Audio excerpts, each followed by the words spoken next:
여러분, 양치기 소년 이야기 아십니까? 다 아시죠? 근데 여러분, 이 양치기 소년 이야기가 그냥 이야기일까요? 이게 소설일까요? 아니면 만들어낸 이야기일까요? 어떻게 생각하십니까? 왜 웃으십니까? 양치기 소년은 절대로 허구가 아닙니다. 허황된 이야기도 아니고요. 양치기 소년은 우리 안에 있고요. 또 우리 가까이에 있습니다. 우리가 이 양치기 소년 때문에 너무나 큰 아픔을 최근에 겪었습니다. 대한민국에 사는 우리가 어떤 일을 겪었습니까? 정말 내가 한 일을 그대로 투명하게 얘기하고 자백하고 용서를 구했다면 우리가 이토록 아픔을 겪지는 않았을 것입니다. 내 안에 양치기 소년이 있고 또 내 주변에 양치기 소년들이 가득하기 때문에 우리 대한민국에 사는 우리가 너무나 큰 아픔을 최근에 겪었습니다. 그러나 이것은 비단 대한민국만의 문제가 아닙니다. 전 세계에서 양치기 소년은 가득합니다. 거짓말의 역사는 아주 오래되었습니다. 언제부터 나타날까요? 바로 창세기에서도 볼 수 있습니다. 사단이 아담과 하와를 꿰을 때 무엇으로 깼습니까? 진리로 깼습니까? 거짓말로 깼습니다. 지금은 어떠합니까? 지금은 거짓이 가득하다 못해 정당화되는 시대를 살고 있습니다. 여러분, 거짓이 어떻게 정당화될 수 있습니까? 여러분, 회사 생활을 하시고 또 세상 속에서 이렇게 살아가시는 분들은 아시겠지만 거짓이 정당화될 수 있는 요건 중에 하나가 바로 실용주의입니다. 실용주의가 뭡니까? 결과를 실용적으로 효율적으로 좋게 낸다면 그 과정은 거짓이 점철돼도 아무런 문제가 되지 않는다라고 얘기하는 게 바로 실용주의입니다. 이 실용주의의 원리는 우리 가까이에 다가와서 우리를 흔들고 또 우리가 살아가는 삶의 영역들을 흔들고 있습니다. 기업 안에서도 물론 깨끗하게 기업 활동을 하고 있는 기업도 있지만 대다수의 기업이 그리고 대다수의 활동이 바로 이 실용주의에 입각해서 과정은 거짓으로 점철돼도 그 결과만 거둘 수 있다면 아무런 문제가 되지 않는다는 이 원리로 세상이 돌아가고 있습니다.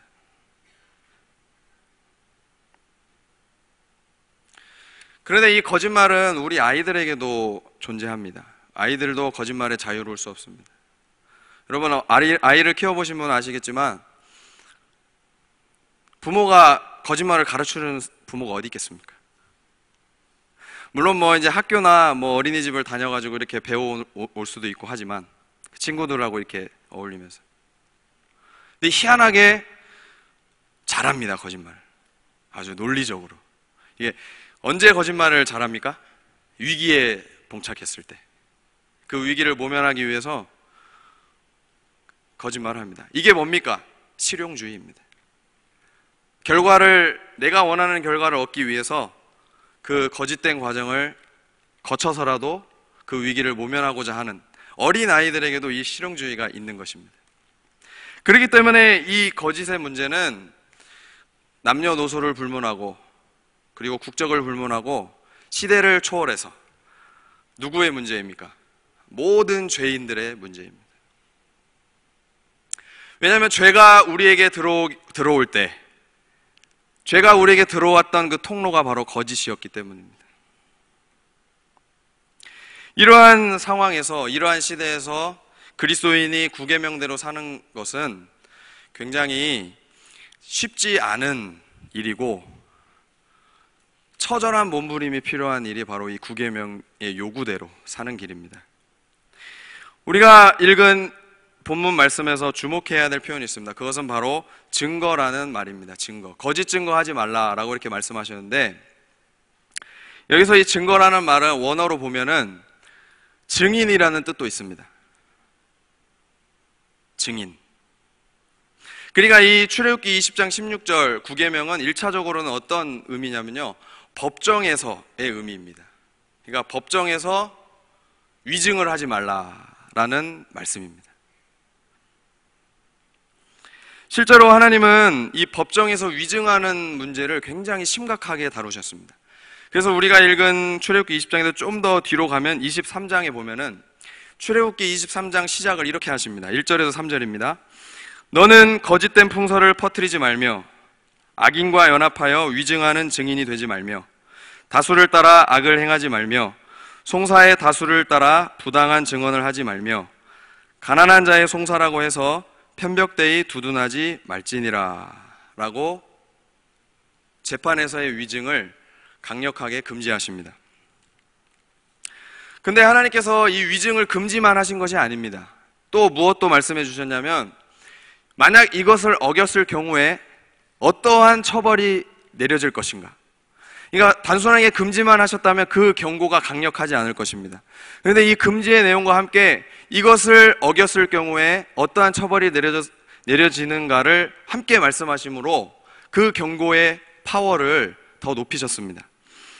신명기 19장 18절에 19절에서 이렇게 그 처벌에 대해서 말씀하십니다.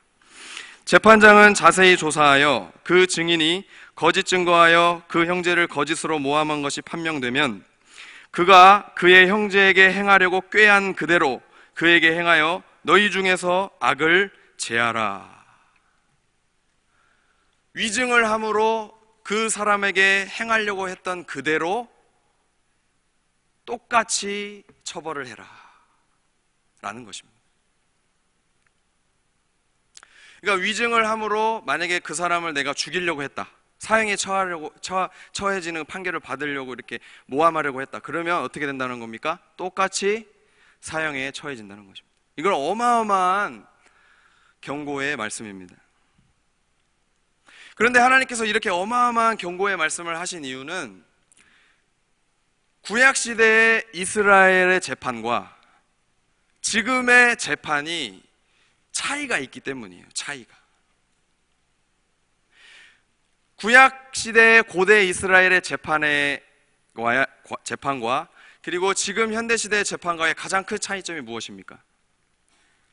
뭐 여러 가지가 있겠지만 구약시대의 고대 이스라엘의 재판에서는 변호사 제도가 없었습니다. 그리고 검사 제도도 없었습니다. 지금처럼 뭐 사법부가 있는 것도 아니고 경찰이 있는 것도 아니고 검찰이 있는 것도 아닙니다. 그리고 지금처럼 과학이 발달해서 수사 기법이 뛰어났던 것도 아니에요. 뭐 지문을 찾아내거나 또 DNA 검사를 하거나 그렇게 증거를 찾아낼 수 있는 그 기술력이 뛰어났던 시대가 아닙니다. 그러니까 그때 구약의 고대 이스라엘의 재판에서는 지금과는 다르게, 물론 지금도 그렇지만 지금과는 다르게 가장 중요하게 여겨졌던 것이 무엇이냐면 바로 증인의 증언이었어요. 재판장이 무엇을 보고 심사하냐면 증인의 증언을 보고 심사합니다. 그래서 하나님께서 뭐라고 말씀하시냐면 읽진 않았지만 한 명의 증인으로 하지 말라. 몇 명의 증인으로 하라 하십니까? 두세 증인으로 하라고 하셨던 이유가 바로 거기에 있는 것입니다. 고대 이스라엘의 재판에서 증인의 증언은 굉장한 힘을 가지고 있었어요. 한 사람을 죽일 수도 있었고 한 사람을 살릴 수도 있었습니다. 만약에 위증을 한다면 위증을 했을 때 진짜 마땅한 벌을 받아야 되는 사람이 받지 않을 수도 있었고요. 그리고 죄를 짓지 않고 누명을 씌움받은 사람이 억울하게 죄를 덮었을 수도 있었다는 것입니다. 바로 위증 때문에. 그래서 하나님께서 이렇게 강력하게 경고하시는 겁니다. 위증하지 마라. 물론 지금도 그렇죠. 지금도 위증하면 안 되죠. 아무리 수사 기법이 발달했다 해도 위증은 하면 안 되는 것입니다. 그런데 이 계명은 법정에서만 적용되는 것이 아닙니다. 중요한 것은 이것은 조금만 생각해보면 우리가 이해할 수 있습니다. 구계명을 법정에서만 적용되는 계명이라고 볼 수 없는 것은 우리 하나님의 통치의 영역이 법정에서만 이루어지고 끝나는 것이 아니기 때문입니다. 우리 하나님은 법정 안에서만 살아계시는 분이 아닙니다. 우리 하나님은 법정의 영역을 벗어나서 우리의 삶의 전반적인 모든 영역에서 심판주가 되시오, 재판장이 되시오, 또 주인이 되시고 주관자가 되시고 살아계시는 분으로 계시기 때문에 이 9계명의 요구를 더 확장해서 생각해 보면 이것은 법정에서의 요구만이 아니라 어떻게 됩니까? 우리의 삶의 전반적인 모든 영역에서 거짓 증거를 하면 안 된다라는 그 요구가, 엄중한 요구가 담겨 있는 것입니다. 이것을 하이델베르크 요리문답에서는 이렇게 정리하고 있습니다. 잘 한번 들어보세요.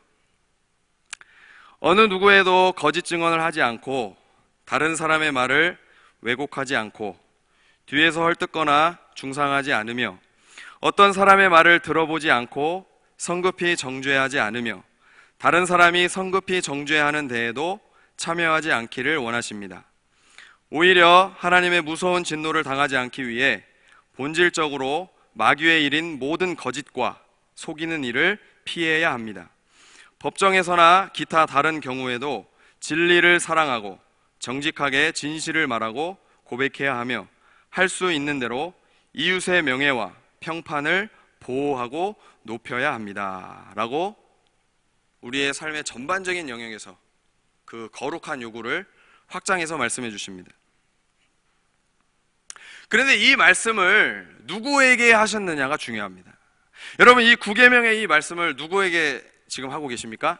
하나님께서 이방 민족에게 하시는 것이 아니라 누구입니까? 이스라엘 민족에게 하고 계시다는 것이 중요합니다. 이것이 우리가 좀 생각해 봐야 될 부분입니다.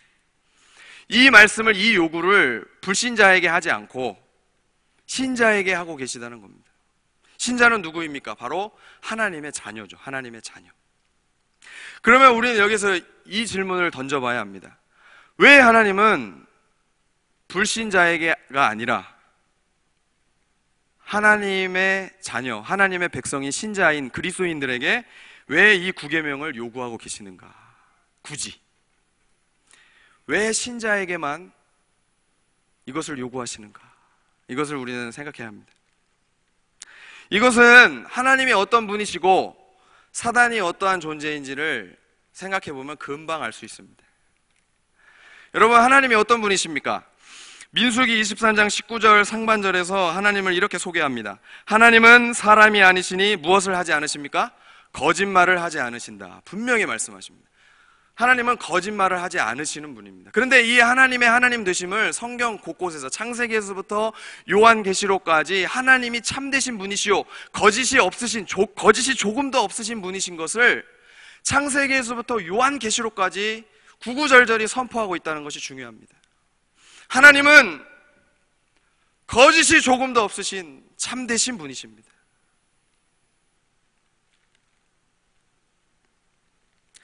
반면에 사단은 어떠한 존재입니까? 요한복음 8장 44절에 사단을 이렇게 말합니다. 너희는 너희 아비 마귀에게서 났으니 너희 아비의 욕심대로 너희도 행하고자 하느니라. 그는 처음부터 살인한 자요 진리가 그 속에 없으므로 진리에 서지 못하고 거짓을 말할 때마다 제 것으로 말하나니 이는 그가 거짓말쟁이요 거짓의 아비가 되었습니다. 이렇게 말씀합니다. 여러분, 사단을 뭐라고 소개합니까? 거짓의 아비다. 이 거짓의 아비라는 표현이 중요한 겁니다. 여러분, 아버지라는 칭호는 아무에게나 붙이지 않습니다. 어떤 분야의 아버지다, 이것은 아무에게나 붙이지 않아요. 여러분, 교향곡의 아버지가 누굽니까? 네? 누구요? 바흐요? 바흐는 음악의 아버지 아니에요? 죄송합니다. 따져서 죄송합니다. 교향곡의 아버지는 제가 알기로는 하이든으로 알고 있습니다. 네, 하이든입니다. 미안합니다. 상처받았다면 미안합니다. 네. 교향곡의 아버지 하이든입니다. 우리가 왜 하이든을 교향곡의 아버지라고 부르냐면 그 하이든이 살아있을 때 그 지필에 그 만들었던 음악 작품을 보면 알 수 있어요. 교향곡의 획을 그었습니다. 수많은 교향곡의 작품을 만들었던 것이 하이든입니다. 여러분, 어떤 분야의 아버지라고 우리가 칭호할 때 그 분야를 만들었거나 아니면 그 분야에 정말 큰 발전을 획을 그은 사람에게만 아버지라고 부릅니다. 이러한 의미에서 사단을, 그것도 성경이 거짓의 아버지다라고 불렀다는 것은 굉장히 의미심장한 것입니다. 그러므로 하나님의 자녀인 우리가 왜 9계명의 요구대로 살아야 하는가? 그것은 우리의 소속의 문제와 관계의 문제와 직결되는 것이기 때문입니다. 이것은 단순히 윤리적 도덕적 차원으로 거짓말하면 나빠, 그리고 정직하게 살면 착한 거야, 이러한 문제가 아닙니다. 우리가 왜 9계명의 요구대로 살아야 되는가? 그것은 이것이 우리의 관계의 문제, 누구하고 관계하고 있는가, 우리가 누구에게 소속되어 있는가를 분명히 보여줄 수 있는 삶의 표준이자 척도가 되기 때문입니다. 여러분, 단순히 정직하게 살면 착하고 거짓말을 하면 나쁘다, 이 문제로 끝나는 것이 아닙니다. 여러분, 자녀가 부모를 닮는 것은 당연한 것입니다. 사람이면 누구를 닮아야 됩니까? 사람을 닮아야 됩니다. 사람이 죄송하지만 개를 닮을 수는 없습니다. 우리는 하나님의 자녀입니까? 아니면 마귀의 자식입니까? 우리는 모두 하나님의 자녀들입니다. 그렇다면 우리가 누구를 닮아야 합니까? 바로 하나님을 닮아야 하는 것입니다. 그러므로 9계명은, 하나님께서 9계명으로 우리에게 무엇을 말씀해 주시는 거냐면, 네가 나에게 속해 있다, 네가 나하고 관계를 맺고 있다, 그것을 세상에 어떻게 보여줄 수 있느냐? 바로 이 원리다. 이 9계명의 원리대로 살아야만이 세상이 그것을 알 수 있고 그것을 볼 수 있다라고 우리에게 엄중한 요구를 하고 계십니다. 그러므로 우리는 이 계명을 지킴으로써 사실은 우리가 하나님께 소속되어 있고 또 하나님과 특별한 관계를 맺고 있음을 세상을 향해 뭐 하는 것입니까? 선포하는 것입니다. 그 모습을 통해. 그렇기 때문에 반대로 생각해 보면, 우리가 이 9계명의 요구대로 살지 않으면 어떻게 된다는 겁니까?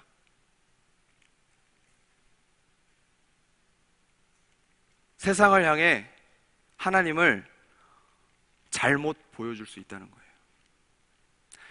그러니까 9계명대로 살면 하나님을 볼 수 있는데, 우리를 통해서 세상이. 그런데 반대로 9계명대로 살지 않으면 하나님을 왜곡되게 본다는 겁니다. 틀어지게 본다는 겁니다. 하나님의 실체는 절대로 틀어짐이 없는데 우리 때문에 틀어지는 겁니다.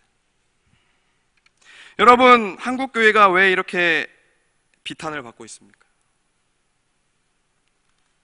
물론 여러 가지 이유가 있겠지만은 한국교회가 이렇게 세상으로부터 지탄을 받고 있는 것은 우리가 이 9계명대로 살지 않았기 때문입니다. 그리스도인이 거짓을 일삼고 교회가 진리를 보여주지 않고 거짓을 보여주었기 때문에 세상으로 우리가 지탄을 받고 있는 겁니다. 여러분, 교회가 뭘 잘했을 때 기사를 쓰는 거 보셨어요? 안 보셨죠? 아니, 그러니까 한국교회가 뭐 이렇게 했다, 잘한 거 기사를 쓰는 기자가 있습니까? 없습니다. 교회가 9개를 잘하다가 1개를 잘못하면 뭐를 기사를 씁니까? 그 잘못한 1개의 기사를 씁니다. 그래서 그것이 전부가 돼서 세상이 교회를 그렇게 보는 거예요. 그런데 여러분, 이게 참 의미하는 바가 큽니다. 왜 세상이 교회가 잘할 때는 칭찬하지 않고 왜 잘못할 때만 이렇게 욕을 할까요? 그것은 우리는 잘해야 하는 자들이기 때문이에요. 여러분, 잘해야 하는 자들이 잘한다고 그것이 이슈가 됩니까? 아니에요. 잘해야 하는 자들이 잘하면 그것은 뭐가 됩니까? 당연한 상식이 되는 겁니다. 그런데 잘해야 하는 자들이 잘하지 않고 잘못하면 그것이 이슈가 되는 거예요. 세상도 우리에게 암묵적으로 그것을 요구하고 있는 겁니다. 우리는 거짓이 이렇게 점철되어 있어도 너희만큼은 그렇게 하면 안 된다. 그것을 그것으로 얘기하고 있는 거예요.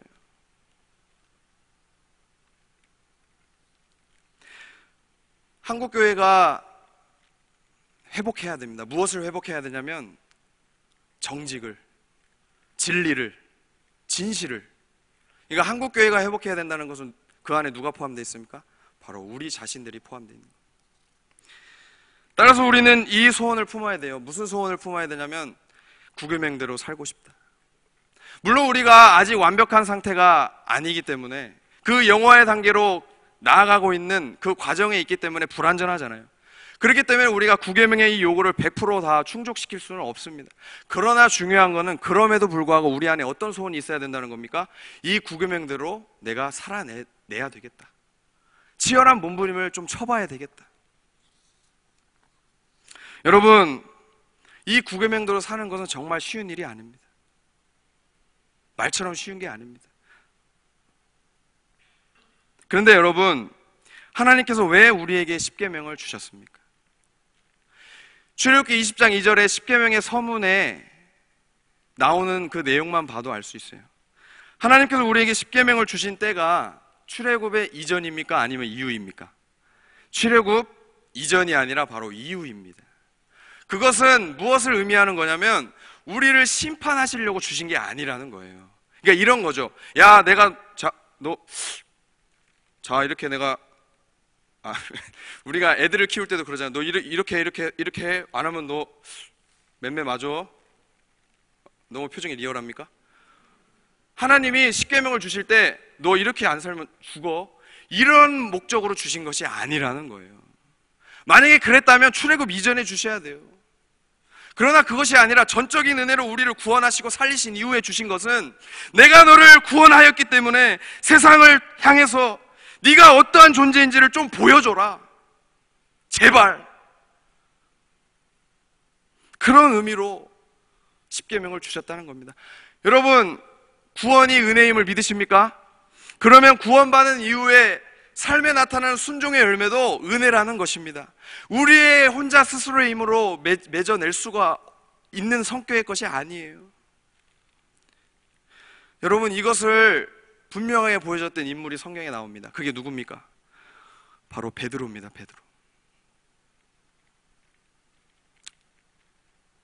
베드로가 예수님의 수제자라고 일컬었던 자였습니다. 근데 베드로의 성격이 어땠습니까? 자신만만했고 다혈질적인 성격이었어요.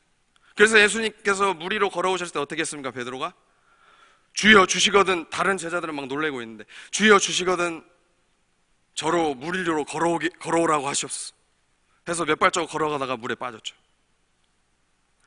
그리고 예수님께서 발을 씻어주실 때 어떻게 했습니까? 주여 어떻게 주님께서 제 발을 씻겨주십니까? 그러니까 예수님이 뭐라고 하십니까? 내가 발을 씻겨주지 않으면 나와 상관이 없다. 그러니까 뭐라고 얘기합니까? 또 거기서 오버하잖아요. 내 몸 전체를 씻겨주시옵소서. 그리고 또 결정적인 자신만만했던 때가 언제입니까? 예수님께서 너희가 다 나를 버리리라 말씀하실 때 베드로가 뭐라 했죠? 다 주를 버릴지언정 저는 버리지 않겠습니다.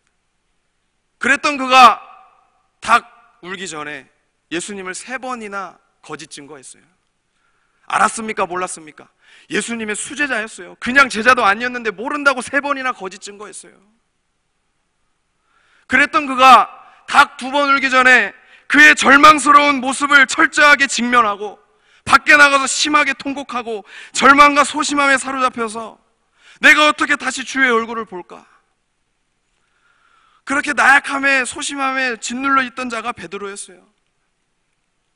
그랬던 그를 누가 회복시키셨습니까? 그가 스스로 회복한 게 아니에요. 예수님이 일부러 찾아가셨어요. 그리고 요한복음에 보면 뭐라고 하십니까? 3번이나 요한의 아들 시몬아 네가 나를 사랑하느냐? 3번이나 질문하신. 여러분, 그것이 예수님이 네가 진짜 나를 사랑하냐고 뭔가 신문하신 것이 아니에요. 그것은 반대로 묵상해 보면 예수님의 마음을 베드로에게 3번 표현해 주신 거예요. 나는 너를 여전히 사랑한다. 네가 나를 3번이나 부인했어도 나는 너를 여전히 사랑한다. 너도 나 사랑하니? 단순히 신문하신 게 아니고요, 베드로를 향한 여전한 예수님의 변함없는 사랑을 3번이나 질문을 통해 정말 불가항력적인 그 사랑, 거부할 수 없는 3번이나 빡빡빡 이렇게 다가오는 그 사랑으로 질문해 주신 거예요. 베드로는 그 사랑을 거부할 수가 없었어요. 처음에는 근심하고 절망했지만 3번이나 예수님이 불강력적인 사랑을 변함없이 고백하시니까 너무 그 사랑이 크니까 여러분이 그 사랑에 압도된 거예요. 그랬던 그가 어떻게 됩니까? 사도행전에 보면 예수님을 3번이나 모른다고 거짓 증거했던 그가 사도행전에서 어떻게 돼요? 유대 종교 지도자들이 그리고 로마의 그 관료들이 너 예수 증거하면 죽여, 죽음의 위협을 수없이 해도 베드로는 어떻게 합니까? 끝까지 진리를, 예수는 그리스도시요 살아계신 하나님의 아들이시다 라는 것을, 진리를 목숨을 걸고 선포했던 자로 바뀌었어요. 이 베드로의 2가지의 변화된 모습 사이에 무엇이 있었습니까? 바로 회복의 은혜가 있었어요. 붙들어 주시는 은혜가 있었어요. 여전히 내가 너를 사랑한다는 예수님의 사랑 고백이 있었어요. 여러분, 이것이 우리에게 의미하는 바가 뭡니까? 9계명, 계명 앞에 서면 우리는 한없이 작아지고 초라해집니다. 그러나 분명한 것은 세상이 우리를 욕해도 우리가 붙잡아야 될 것이 있다는 거예요. 그게 무엇입니까? 세상의 욕이 아니라 하나님의 응원이라는 거예요. 하나님의 격려라는 거예요. 하나님의 회복의 은혜라는 겁니다. 여전히 하나님은 우리를 붙잡으세요. 오늘 또 넘어졌느냐? 좌절하지 마라. 다시 일어나면 된다. 내가 너를 끝까지 붙들고 있으니 오뚜기와 같이 다시 또 먼지 훌훌 털고 일어나서 다시 또 그 9계명의 멋진 그리스도의 삶의 현장으로 나를 의지함으로 나아가면 된다. 모든 계명 앞에 그렇게 하나님의 음성이 숨어 있는 겁니다. 여러분, 이 거짓이 난무하는 이 세상의 한복판에서 우리를 여전히 그리스도인으로 살아가게 하신 이유는 바로 그겁니다. 네가 하는 것이 아니라 바로 내가 한다. 나만 믿고 의지하면 내가 너의 삶을 통해 이루어 줄 것이다.